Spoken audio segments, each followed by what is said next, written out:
Hello everyone, usuku lakho luhamba kahle. Namhlanje siniphathele iy'ndaba ezishaqisayo eziphuma eqenjini le-Orlando Pirates esanda ukuthatha iligi. NgoMgqibelo sonke siyazi ukuthi abalandeli be-Pirates balala bejabule ngenxa yokuthi baphakamisa isicoco seligi, bathatha iligi. Esaziyo sonke ukuthi bese kuphele iminyaka ewu-14 bezama ukuthatha le ndebe kungenzeki kubusa i-Sundowns. Kodwa-ke kule sizini kugcine kwenzekile-ke ngenxa yomqeqeshi wabo omusha. Lo mqeqeshi-ke othe masesekhuluma kwithelevishini wavezane waveza amahlazo okuthi akazi noma uzobe ekhona yini kwisizini ezayo kwi-Orlando Pirates. Ngenxa yokuthi kuthe kade kuqala isizini iqembu lingenzi kahle bethola induku.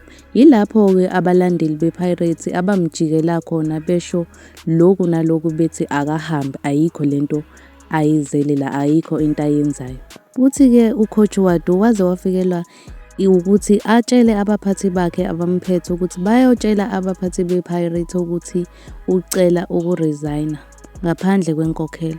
Uthi-ke abaphathi be-Pirates-ke bavezane bangayizwa into ayeyisho ngoba babemthemba kulo msebenzi ababemnikeze wona. Yingakho-ke egcine eseqhubeka isizini yonke njengoba sekujatshulwa nje. Kodwa-ke ithe intatheli mayimbuza ukuthi ngesizini ezayo uzobe khona na, impendulo yakhe iyona-ke visane yashayisa amakhala ngoba akasinikezanga impendulo ecacile ukuthi uzobe khona noma uzobe engekho. Impendulo yakhe-ke ithe usafuna ukuphumula ahambe ayochitha isikhathi nomndeni wakhe. Asazi-ke sonke ukuthi ucoach Wadu uzoqhubeka yini noma ngeke aze aqhubeke ngoba into-ke esikhanda lakho ukuthi ugxekwa kakhulu kuma-social media, so asazi-ke ngempela ukuthi uzobuya yini ngesizini ezayo.